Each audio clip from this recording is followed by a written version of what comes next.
are watching Simon Says on Mtgo Academy featuring Simon Götzen.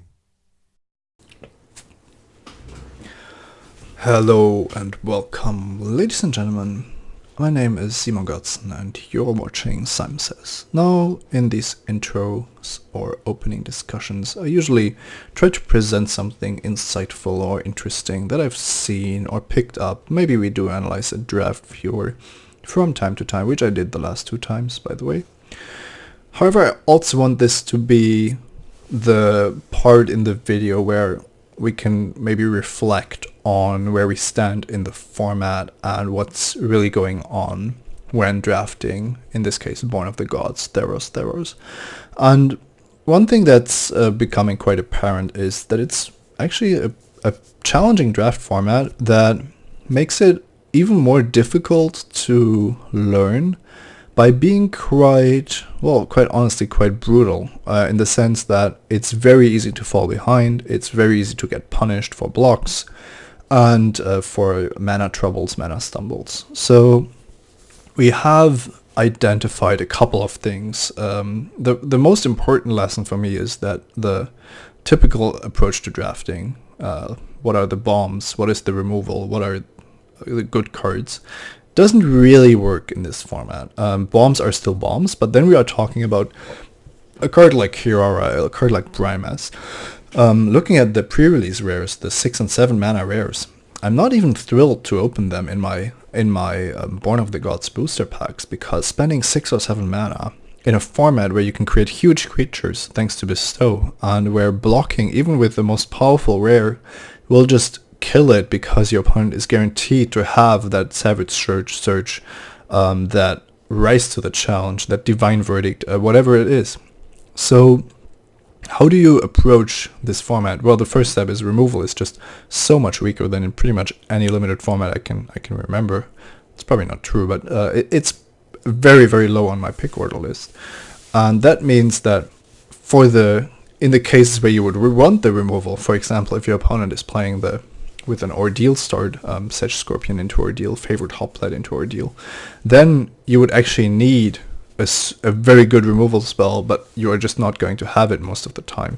Your deck only has space for, let's say, 2, maybe 3 removal spells. There are probably builds that can play a bit more, but then you are leaving the axis that this format is working on, which is make creatures and make them unblockable, either literally or because it's just your creature is too big, your creature is evasive, your creature is threatening to grow through a pump spell if you block it. There's a multitude of ways.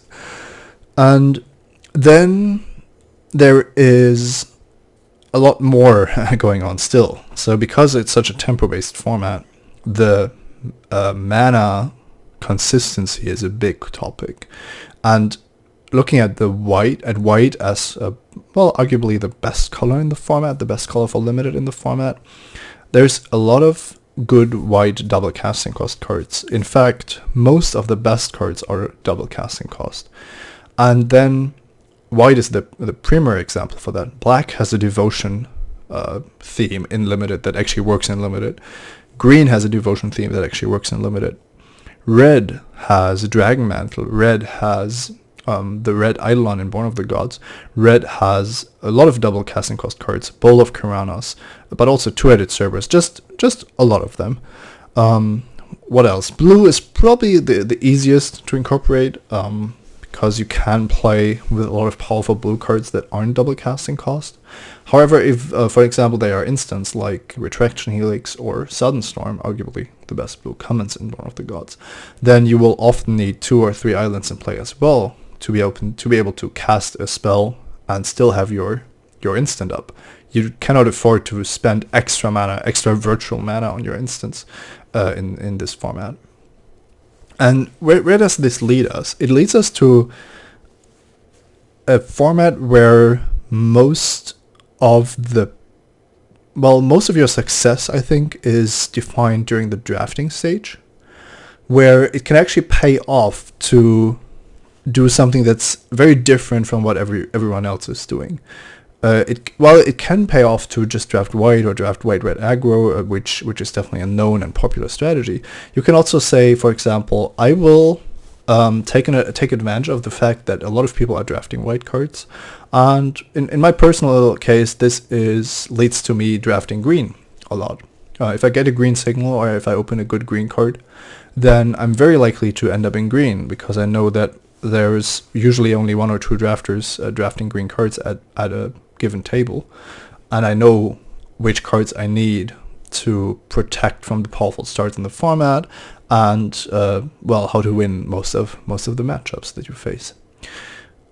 This is somewhat of a deviation from formats where you can just start with a good card and then you take another good card, and then somehow your colors fall into place, because the colors play so differently. And I think part of that is because black is so different from how it approaches the format. You just cannot build the huge bestow creatures, and also the power level of green in Born of the Gods is pretty low, so it leads to some skewed drafting or skewed color distributions at the table. Now, talking about colors, one thing that I've talked about in another intro is the gold cards. This was relevant in Theros only as well, so I actually did two features about that. But the how to evaluate still Siren of the Silent Song cycle, Fanatic of Xenagos, and so on. How to evaluate gold rares or gold mythics. I mean, clearly Kiora or most of the gods are cards you are happy to first pick. However, it always leaves kind of a bitter taste, because you know that your chances of playing the card you picked are just so much lower. And then the next step is to look at the color fixing. You are not really happy to play a card like Opaline Unicorn in your decks. You rarely have the time to fetch some lands with Burnished Hearts to cast some kind of off-color god that might not even have an immediate board impact. So that means first picking gold cards is a huge liability, which I've talked about multiple times. And then this leads us back to the devotion aspect, and the fact that a lot of the best commons, in particular the commons, which is where it gets exciting or interesting, are double casting cost in each color. So my question is I guess, how do you deal with the fact that we are playing a format which has pretty much, I wouldn't say zero fixing, but it has minimal fixing, and the fixing is so is really not really working within the constraints of the format when it comes to the tempo-based games that you are playing. Just imagine your opponent's turn with an Ordeal and you have to crack Traveler's Amulet to cast some kind of splash card. It just seems pretty absurd to me. So the splash cards, the cards that enable splashes are quite clunky. Even a card like Nelia's Presence, it draws your card, but simply the fact that it costs 2 mana to play is huge. So this leaves splashing on the sidelines, means that picking gold cards is weaker. But there's also the general question, how do you approach 2-color builds? In my case, if I draft green, I know that I will get rewarded for drafting a heavy green deck because of devotion, and because I will be able to build a mana base that supports these kind of decks. If I'm drafting black, I want to have 10 or 11 swamps in my deck. If I'm drafting white, I want to have 10 or 11 plains in my deck, because I want to pick up these Ringsteed Riders whenever I see them, which means that I need to be able to play them on turn 3. Now, blue is the odd man out, I guess, which means it's a very good support color combination, support color. And then there's red.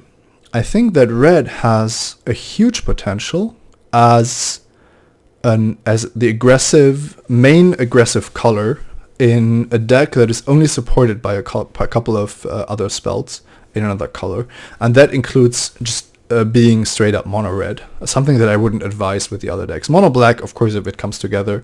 I haven't really seen that now that Born of the Gods is in the picture.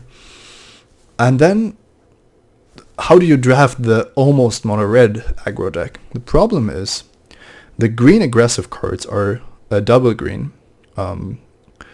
the good green commons are double green casting cost cards. The good white commons, the best white commons, are double white. So the red-white aggro deck, even though it's an aggro deck and wants to go down to 16, maybe even lower land counts, has atrocious mana. It has, if you're playing Wingsteed Riders, but you have more red spells than white ones, it feels really bad. And if you're playing a lot of white spells, then you're usually only playing red for fearsome tempers. However, sometimes you do want to be able to cast that Bolt of Kuranos, or you want to be able to cast a Searing Blood, or whatever. So there is and you definitely want to have Dragon Mantles in your white-red heroic decks. So there's a lot of constraints on these kind of decks. Sometimes everything works out perfectly, but there's also a lot of room for just not getting there, basically. Mono red, red white is questionable. Red green, aggro with core red doesn't really work out. So that leaves red in kind of a weird spot. You don't want to pair an aggressive color with black, because black is not a good support color for aggressive strategies. I know that some people have had success with Minotaurs, but I haven't been able to replicate that. And that basically only leaves red-blue as a solid color combination. Now, I like red-blue. I think it just makes sense from when you look at what the format is capable of, that blue should be the color that you pair with a red main deck. However, a lot of people don't seem to like it or think that it's underpowered. No, so yeah, this is pretty much my current view on the format, with the big question really being, how do you deal with the colors in this format? And that is gold cards, double casting cost cards, how much you are willing to switch and experiment and branch out into different colors during drafting, and then how do you build your mana base? How do you want your mana bases to look like? And if that maybe it carries over into playing, how you play. The most important thing is drafting, and I still think that holds true. You can go just stick to one color, and if you open something absurdly powerful, you just try to splash that, make that your second color. You can try to branch out into 3 colors, and that gives you 3 2-color combinations to choose from, something that I like to do. And if you are really daring, you can just try to pick up the strongest card in each pack, but then you'll be creating mixed signals for your left neighbors. And if the second pack of the second pack of the draft, so the first pick of Theros, doesn't give you sufficient cards or direction, then it's also getting quite difficult. All right, this was a lot of talking, but I just wanted to vocalize these thoughts that I had, and I think there's some interesting questions in there, even though they are a bit more abstract. I'm not really cracking a pack here and saying, are we taking this or not? But these are the kind of decision points that you have to decide on in almost every single draft. Maybe it's not your first pick, maybe it's the second or the third pack that you see, but they are pretty much always there. How do you evaluate cards in a format where card evaluation works completely different from most traditional formats? And then how do you live with the fact that color consistency is one of the most important factors when it comes to Born of the Gods that was limited? All right, a lot of things to think about. Still a lot of potential to get better, not only at this format, but also at Magic, at Limited Magic, of course, which is my focus here. Enjoy the draft, see you next time, and please let me know in the comments what your thoughts are and what you think about the format. Bye bye.